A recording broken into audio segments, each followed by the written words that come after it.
سلام شیوا جان، خیلی ممنون که امروز به ما اجازه دادید بیام برای شما توی خونتون. مرسی سلام. میدونم که فارسیتون خوب هست. نه بابا فارسی لهجه دارم. سعی میکنیم که توی این مصاحبه حالا هم فارسی هم انگلیسی هر جوری که راحت و کامفتبل هستین میکس میکنیم، چون خب Okay, I appreciate that. Thank you. Sure, حتما. من سعی میکنم فارسی ازتون. اشکال داره فارسی بپرسم؟ میفهمم ولی نمیتونم حرف بزنم. حرف سخته. سخته ولی میدونی با تمرین میتونم. با تمرین. اوکی، من حالا سعی میکنم یه سری فارسی بپرسم، بعد انگلیسیشو جدا آخر سر انگلیسی هم چند تا میپرسم اگر if it's okay with you. Of course. یکم راجع به چون کدوم.com ویورای ما خیلی هاشون کالچر ایرانی رو میشناسن و پدر شما رو هم میشناسن. یکم راجع به همون چایلدهودتون، کانکشنتون با پرویز و بعد کی اومدین آمریکا، مثلا پدر مادرتون میدونم آمریکایی هستش. یکم راجع به چایلدهود، پرسونال لایف، ارلی پرسونال لایف اولا و تا اونجا که اومدین آمریکا و بعد ادویکیشنتون اینا بگین که مردم گوش بدن. انگلیسی اگه فارسی بتونید بده، اگه نه فارسی اگه بشه سعی کنیم اونجایی که میتونیم فارسی بگید فارسی بگید. شما نگاه کنم. بله آره راحت باشین، هر جا راحت هستین. Well, I don't know. I mean, I'm sorry. I think it's just easier for me. Maybe we could do subtitles. Sure, no problem. Sure. I had a very idyllic childhood because my mother and father decided to raise us outside of Tehran, so we lived sort of in the countryside. And I'm convinced that's why I have such a love of nature, because of both my parents have been so instrumental in that. And we grew up in the outside of Tehran, and it was very rural. And I remember walking to the bread bakery in the morning and getting the fresh bread, and walking home to the from the village, and those things really made an impression on me. Do you remember the name of the village or the name of the bread? It was near. This is terrible to say. It was near Evin, that area, but it wasn't. It was in the outskirts of that. But it had great views of the mountains, the Alborz mountains, and. So that really made an impact on me, and my parents being very, artistic. My mother, I remember always having a new hobby. Like she raised bees for a while, and she made candles for a while. She did yoga all the time, and then my father, of course, the incredible character that he is, always had interesting people coming to the house, and. I remember vividly him waking me up at 3 a.m. to watch Muhammad Ali fight in the fight. I was very young, but I still remember him being so excited that he My dad did the same to me. Yeah. I remember that. So those are really the great memories, I think, and taking hikes with my parents. That was always, that's something that's in the Iranian culture. And it's something that I've carried now. I try. Every time I go on a hike, I think, I've got to bring my children to get them. You have to get it to them young so they have an appreciation for nature and walking and hiking. And there's a place right up here in the Pacific Palisades, and they call it the Persian Highway because it's is that right?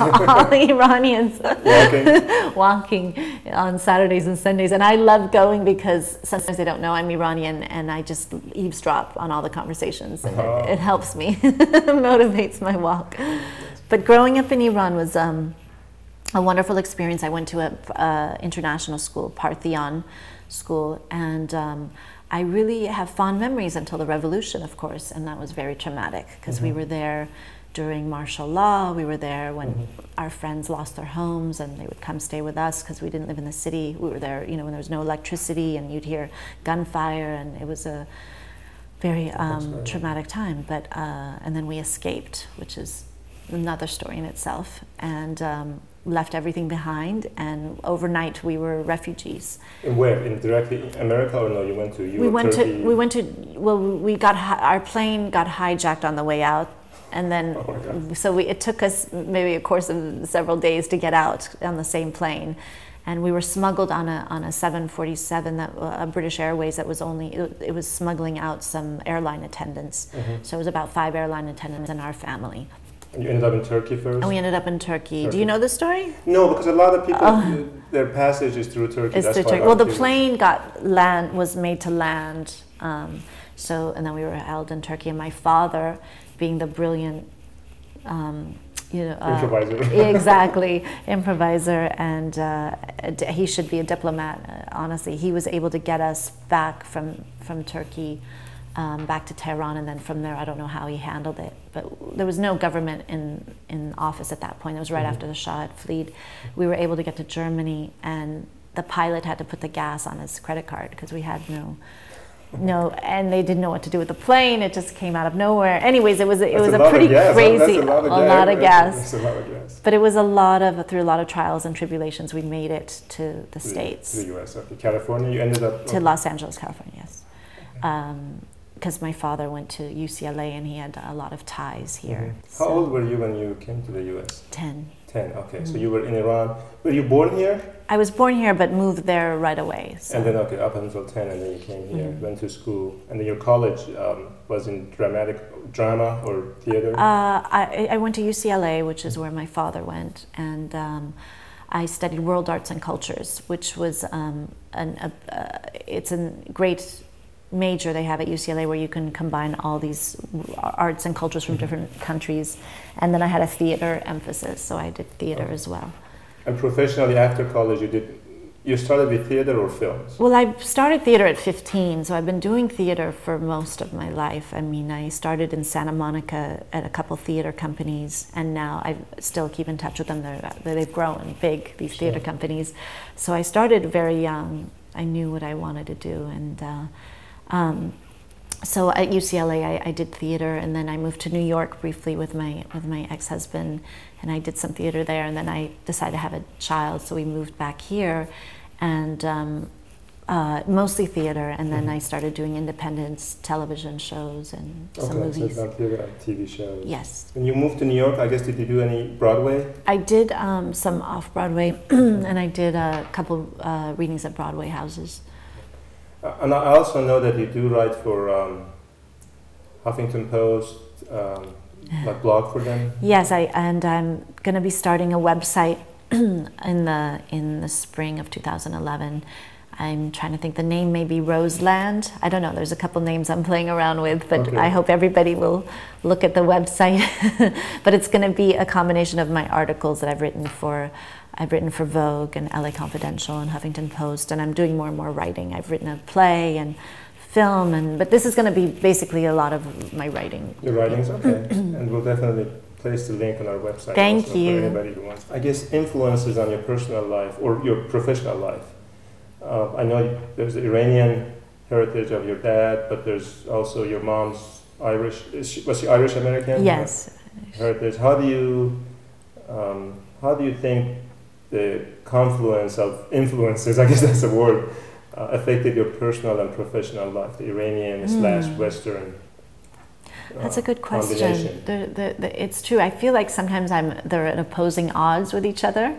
It's a unique perspective for sure. Right. But but that shapes our life and careers. And how do you think that affected you? That combination, as you said, sometimes there are odds, but there are other times that could be very advantageous, I guess, because it gives you a very unique perspective. Well, I know I'm an activist by nature, and I think I get that probably more from my father, because I see how he takes a stand in something he believes in, and regardless of what happens, he will stay by what he, stake everything on what he believes in. And I think I have a little of that, and I think that might be the Persian. We were talking about how Persian, you're a fighter. If you come from that part of the world, you just are naturally a little bit of a fighter. And the women, as you know, in Iran are so strong, so incredibly strong.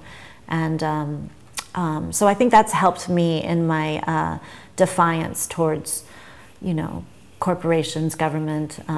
I was very active against the Iraq War. I was arrested a couple times, and I demonstrated. And you mean the U.S. invasion, the Persian Gulf? Yes, the U.S. invasion. The recent one with George W. Bush. Yes, because war in general, I just don't approve of war in general, as most intelligent people. This is my cat Fig, who was rescued. Fig, short for Figaro, but she was a rescue cat. Anyway, so yes, that part of me, and right now, of course, I'm in a very, I'm very active trying to, with this movement against Monsanto, which is they're trying to take over the food source of the world, and in that way control people.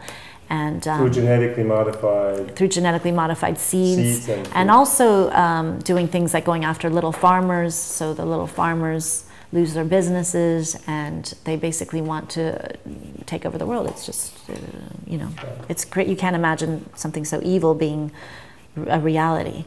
So that's what I'm working on, focusing on now. I believe in raw dairy. I give my children raw dairy because I've done a lot of research, and there's a place in Venice called Rossum where you can purchase these raw. They're Amish. The Amish make a lot of the raw, which is you're familiar with. Yes, because I think a lot of disease is caused because our food is pasteurized and all the nutrients are taken away. So if you get back to the original source.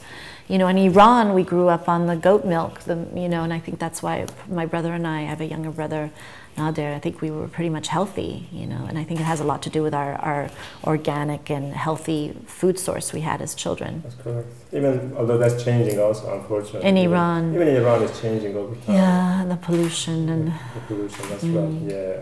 Your brother, also in the U.S. He's here, yes. Okay. Yes.